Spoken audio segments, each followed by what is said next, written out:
Hello students, welcome to my YouTube channel SVM square. तो आज हम क्लास 12th की फिजिक्स का चैप्टर 2 लेकर आए हैं, जिसका लेक्चर भी आपका 2 है। लेक्चर नंबर आपका 2 है। हम एक लेक्चर ले चुके हैं जिसमें आपने विभव पढ़ा, विभवांतर पढ़ा है और किसी एक बिंदु पर बिंदु आवेश के कारण हमने विभव की जो फार्मूला है वो ड्राइव किया है। तो आज हम उसी के बारे में चर्चा करेंगे कि जो हमारे पास जो विभव आया वो किस किस शर्तों पर लागू होता है। जो हमने विभव का फार्मूला पढ़ा था, V = 1/4πε0 Q/R। ये हमने फार्मूला ड्राइव किया था कि बिंदु आवेश के कारण जो हमारे पास विभव होता है वो कितना होता है। अब देखिए ये किन किन बातों पर निर्भर करता है। तो आप देख सकते हैं कि हमारे पास क्या है, 1/4πε0 क्या कांस्टेंट राशि है। तो ये है, यहाँ पर हमारे पास अगर कोई कांस्टेंट के कोई परावैद्युतांक अगर हम ले लें तो हमारे पास k और हो जाता है मल्टीपल में। ठीक है, तो हमारे पास सबसे पहले क्या है कि V = Q है। देखिए आवेश इसके समानुपाती है।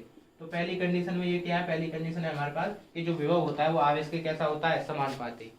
ठीक है, कहने का मतलब ये है कि अगर आवेश को हम बढ़ाएंगे तो विभव का मान भी बढ़ेगा, और आवेश का मान अगर हमने कम किया तो विभव का मान भी कम हो जाएगा। दूसरे नंबर पर क्या है हमारे पास कि जो विभव का मान होता है वो 1/r के कैसा होता है, समानुपाती। यानी जो त्रिज्या है, जो हमारे पास दूरी है, उसके व्युत्क्रमानुपाती होता है विभव।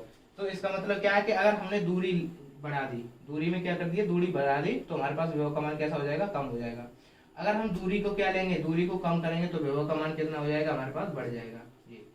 ठीक है, तो ये कंडीशन है। अब तीसरी कंडीशन में आपको क्या है कि जो हमारे पास V है वो 1/, किसके है, K के, यानी कोई परावैद्युतांक माध्यम है। अगर कोई परावैद्युतांक माध्यम को हम बढ़ा दें, उसके मान को हम परिवर्तित कर दें यानी बढ़ा दें, तो हमारे पास विभव का मान भी कैसा हो जाएगा, कम हो जाएगा। और अगर हम परावैद्युतांक माध्यम को कम कर दें तो विभव का मान कैसा हो जाएगा, ज्यादा हो जाएगा। तो हमारे पास ये 3 कंडीशन है। और चौथी कंडीशन एक बहुत इंपॉर्टेंट कंडीशन है। चौथी कंडीशन क्या है कि अगर कोई अन्य आवेश, अन्य माध्यम की उपस्थिति में अगर लिया जाए तो हमारे पास विभव का मान कैसा होता है, परिवर्तित यानी कम हो जाता है, कोई अन्य माध्यम की उपस्थिति में। तो हम लिखेंगे कोई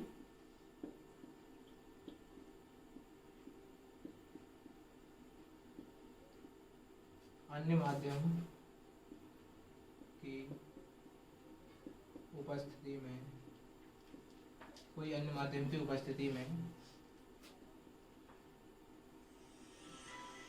विभव का मान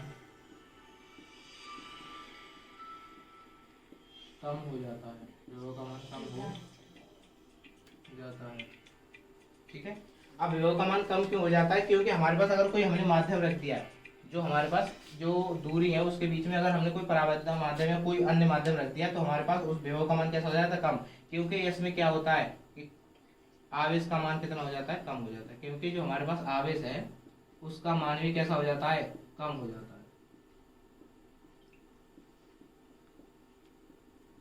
तो हमने अभी इसमें नंबर 1 पे देखा था कि अगर आवेश का मान हमने बढ़ा दें तो हमारे पास विभव का मान भी बढ़ जाएगा, अगर आवेश का मान हम कम कर दें तो विभव का मान भी कम हो जाएगा। तो हमारे पास ये चौथी कंडीशन बहुत इंपॉर्टेंट कंडीशन है, मोस्ट इंपॉर्टेंट कंडीशन है। ठीक है, तो आप ये कंडीशन को आप याद रखेंगे। तो आपने ये कंडीशन बहुत अच्छी तरीके से समझ ली होंगी, आप इसे नोट कर लीजिए। तो आपने ये नोट कर लिया होगा। तो देखिए ये सारे चार कंडीशन क्या थी आपको कि विभव को प्रभावित करने वाले कारक थे। क्या थे, विभव को प्रभावित करने वाले कारक।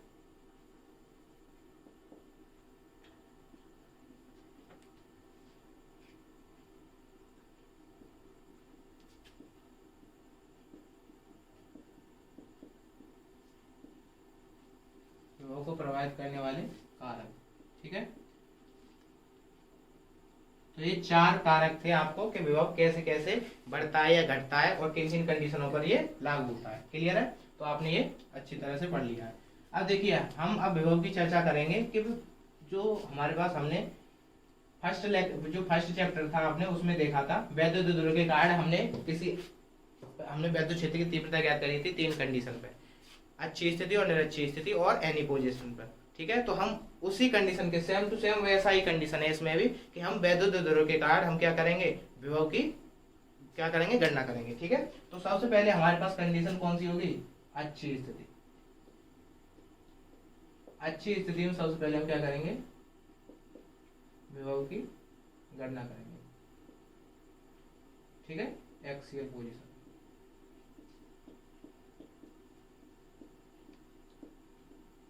हम ये किसके कारण कर रहे हैं? वैद्युत द्विध्रुव के कारण, वैद्युत द्विध्रुव के कारण, इलेक्ट्रिक डाइपोल मूवमेंट के कारण हम विभव की गणना कर रहे हैं अच्छी स्थिति में। तो हम क्या करेंगे, हमने आवेश लिया दो, यहाँ पर प्लस क्यू आवेश लिया और एक माइनस क्यू आवेश लिया, ठीक है। इनकी लंबाई 2l, यहाँ पर मिड पॉइंट O, इसे जी O इतनी लंबाई, यहाँ से यहाँ तक की लंबाई कितनी हुई l, और यहाँ से तक की लंबाई l, क्योंकि हमारे पास O कैसा है, मिड पॉइंट है, टोटल लंबाई 2l है तो l होगी, क्लियर है। अब यहाँ पर कोई हम P बिंदु ले लेते हैं, यहाँ पर हमने कोई P बिंदु लिया जो यहाँ से O दूरी से कितनी दूरी पर है, यहाँ से O दूरी से कितनी दूरी पर है, 8 दूरी पर है, कितनी दूरी पर है, 8, क्लियर है। तो ये हमारे पास एक बिंदु P है, यहाँ पर हमें क्या ज्ञात करना है, विभव ज्ञात करना है, ठीक है। तो हम जैसे हमने इंटेंसिटी ऑफ इलेक्ट्रिक फील्ड ज्ञात किया था अच्छी स्थिति में, हमने चैप्टर 1 में ज्ञात किया था, वैसे ही हम यहाँ पर ज्ञात करेंगे। तो सबसे पहले ये हमारे पास A बिंदु है, ये B है, और ये हमारे पास क्या है, P। अब देखिए हम क्या करते हैं, प्लस क्यू आवेश के कारण, प्लस क्यू आवेश के कारण वैद्युत विभव। अब प्लस क्यू आवेश के कारण वैद्युत विभव, तो यहाँ पर देखिए प्लस क्यू आवेश के कारण, तो हम इसे V प्लस क्यू कह देते हैं, V plus Q, V plus Q, ठीक है। अब देखिए 1 इस विभव का मान कितना होता है, 1/4 pi epsilon not Q upon R, R होता है। अब देखिए दूरी यहाँ पर हम कौन सी लेंगे, देखिए प्लस क्यू आवेश के कारण ले रहे हैं और बिंदु P तक हम क्या कर रहे हैं, यहाँ पर विभव ज्ञात कर रहे हैं। तो हमारे पास यहाँ से यहाँ तक की दूरी, यहाँ से और यहाँ तक की दूरी यानी AP, कौन सी दूरी लेंगे हम, AP, ठीक है। तो V प्लस क्यू कितना हो गया हमारे पास, 1/4 पाई एप्सिलॉन नॉट Q, कौन सा, प्लस क्यू का, और AP यानी कितनी हो जाएगी, देखो यहाँ से यहाँ तक की R और इसमें प्लस और हट जाएगा, तो हमारे पास R प्लस के L, ये हमारे पास प्लस क्यू आवेश के कारण विभव, क्लियर है। तो इसे समीकरण फर्स्ट दे देंगे हम, और अब हम क्या करेंगे, माइनस क्यू आवेश के कारण, माइनस क्यू आवेश के कारण वैद्युत विभव, वैद्युत विभव, ठीक है। तो माइनस क्यू आवेश के कारण हम वैद्युत विभव ज्ञात करेंगे, तो V माइनस क्यू हम कह देते हैं, हमारे पास 1/4 pi epsilon not Q upon, अब देखो माइनस क्यू आवेश के कारण तो V से P की दूरी हो जाएगी हमारे पास, V P, ठीक है। तो माइनस क्यू आवेश के कारण हमारे पास जो विभव हुआ वो कितना हुआ, V माइनस क्यू के कारण हुआ 1/4 pi epsilon not Q upon, अब देखिए माइनस के कारण हमारे पास दूरी कितनी हुई, ये यहाँ से यहाँ तक R और यहाँ तक L, तो R में से अगर हम इसे घटा देंगे तो हमारे पास ये दूरी मिल जाएगी, तो हमारे पास कितनी हो जाएगी, R माइनस के L, इसे समीकरण 2 कर देते हैं, क्लियर है। तो ये हमारे पास प्लस क्यू आवेश के कारण हमने ये निकाला विभव का मान, और माइनस क्यू का आवेश के कारण हमने ये निकाला, ठीक है। अब इसका क्या करते हैं, परिणामी विभव निकालते हैं, परिणामी विभव, परिणामी विभव ज्ञात करते हैं। अब परिणामी विभव हम इसे V कह देते हैं, तो हमारे पास ये होता है VA प्लस के VB। देखिए यहाँ पर माइनस क्यू आवेश के कारण तो हम माइनस लेंगे, क्योंकि हमारे पास क्या होता है, विभव हम ले रहे हैं, यहाँ पर हम क्या ले रहे हैं, विभव ले रहे हैं, तो हमारे पास ये माइनस क्यू लगेगा यहाँ पर, तो विभव हो गया V इक्वल टू, अब प्लस यहाँ पर प्लस क्यू आवेश के कारण ले लेते हैं और प्लस माइनस के कारण, माइनस क्यू के कारण और प्लस क्यू के कारण, ठीक है। तो V हमारे पास प्लस क्यू के कारण कितना है, 1/4 pi epsilon not Q upon R plus के L, ठीक है। और प्लस माइनस क्यू कारण क्या है, 1/4 पाई एप्सिलॉन नॉट माइनस के Q अपॉन R माइनस के L, ठीक है। तो हमारे पास 1/4 पाई एप्सिलॉन नॉट और इनटू में Q कॉमन आ जाएगा, तो यहाँ पर बचा 1/R प्लस के L माइनस के 1/R माइनस के L, ठीक है। तो हमारे पास ये बचा। अब V इक्वल टू हमारे पास 1/4 पाई एप्सिलॉन नॉट Q, अब देखिए इनका एलसीएम लेंगे तो हमारे पास R प्लस के L और R माइनस के L, ठीक है। तो हमारे पास R माइनस के L इधर आएगी और माइनस इधर करेंगे तो R माइनस के प्लस के L हो जाएगा, तो हमारे पास यहाँ क्या बचेगा, 2L, माइनस से माइनस हमारे पास R से R कैंसिल आउट हो जाएगी, क्लियर है। तो हमारे पास यहाँ पे क्या बचा, 2L। तो V इक्वल टू हमारे पास 1/4 पाई एप्सिलॉन नॉट, ये कितना हो गया, Q इंटू में 2L अपॉन में इसका फार्मूला लगा देंगे R स्क्वायर माइनस के L स्क्वायर, क्लियर है। तो हमारे पास अब देखिए Q इंटू 2L हमारे पास क्या होता है, इलेक्ट्रिक मूवमेंट डाइपोल होता है, इलेक्ट्रिक डाइपोल मूवमेंट होता है, जो वैद्युत द्विध्रुव होता है, जो हमने पढ़ा था। P इक्वल टू क्या होता है, 2QL, यानी कोई आवेश और उस निकाय के दोनों आवेशों के बीच की दूरी, एक आवेश और, तो हम इसे क्या कर देंगे, V equal to 1/4 pi epsilon not P upon r square minus k. Clear है? तो हमारे पास ये विभव का मान आया किसके कारण? अच्छी स्थिति में। अच्छी स्थिति हमारे पास ये विभव का मान आया v equal to 1/4πε0 P upon r square minus के एल स्क्वायर। अब देखिए अगर इसमें हम एक कंडीशन और लगा देते हैं, स्पेशल हम इसमें कंडीशन देखते हैं कि अगर हमारे पास जो 2l है वो बहुत छोटी हो जाए r से, कितनी हो जाए? r से। अगर हमारे पास जो 2l लंबाई है वो r से कितनी बहुत छोटी हो जाए तो हमारे पास जो विभव का मान होगा v equal to 1/4πε0 Q upon, अब देखिए r से r यहाँ से ये नेगेटिव मान लेंगे हम तो यहाँ पे 0 हो जाएगी तो हमारे पास कितना बचेगा? r square. तो हमारे पास ये एक फार्मूला आता है। ठीक है, तो 2l हमारे पास कैसा है? बहुत छोटा है, तब हमारे पास ये फार्मूला आता है। तो हमारे पास अच्छी स्थिति में ये विभव का मान आया। अब देखिए अच्छी स्थिति में ये विभव का मान आ गया, आपने ये अच्छी तरह से समझ लिया होगा। अब क्या करेंगे हम? निरक्षीय स्थिति में विभव का मान गणना करेंगे। तो आप इसे नोट कर लीजिए तब तक। तो आपने ये नोट कर लिया होगा। ठीक है, अब हम निरक्षीय स्थिति की बात करेंगे कि विभव जो निरक्षीय स्थिति होता है वो कितना होता है।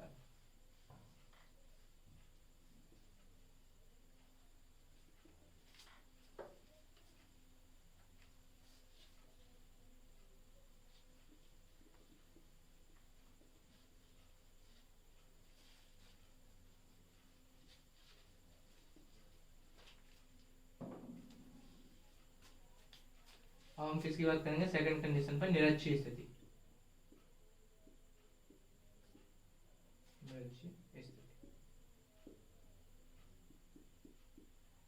अब निरक्षीय स्थिति में आपने देखा कि निरक्षीय स्थिति कैसी होती है, आपने चैप्टर फर्स्ट में ही पढ़ा है कि निरक्षीय स्थिति हमारे पास जो आवेश होते हैं, यहाँ पर हमने ले लिया प्लस क्यू आवेश और यहाँ पर माइनस क्यू आवेश और यहाँ पर हमारे पास कोई बिंदु होता है P जिस पर हमें क्या करना होता है?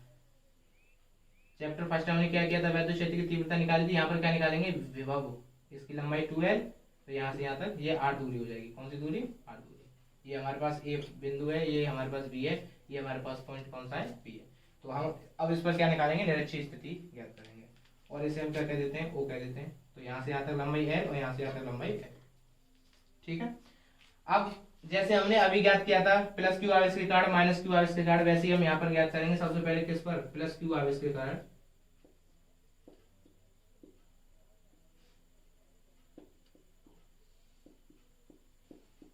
प्लस क्यू आवेश के कारण वैद्युत ध्रुव।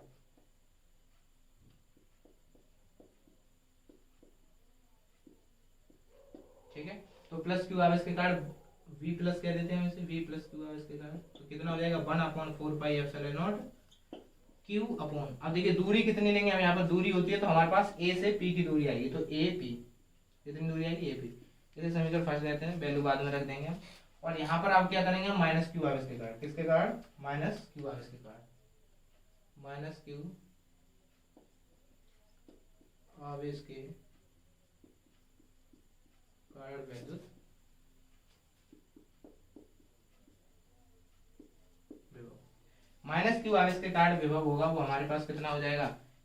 v minus q equal to 1/4πε0 Q upon minus q आवेश के कारण कितनी हो जाएगी दूरी? VP।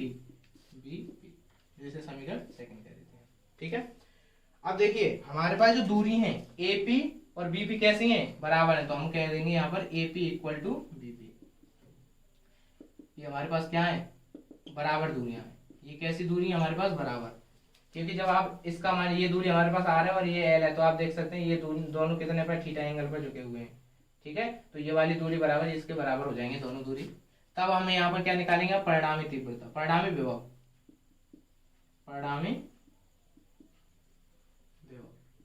परिणामी विभव की हम बात करते हैं कि परिणामी विभव कितना होता है। तो परिणामी विभव कितना हो जाएगा? V बराबर कितना हो जाएगा? V प्लस क्यू के कारण और प्लस V माइनस क्यू के कारण। अब देखिए माइनस क्यू के कारण हमने निकाला 1/4πε, माइनस आ जाएगा यहाँ पर, माइनस क्यू आवेश के कारण निकाल रहे हैं तो। ठीक है, विभव हम निकालेंगे माइनस क्यू आवेश के कारण। तब हम परिणामी विभव V इक्वल टू हम क्या कर दें यहाँ पर?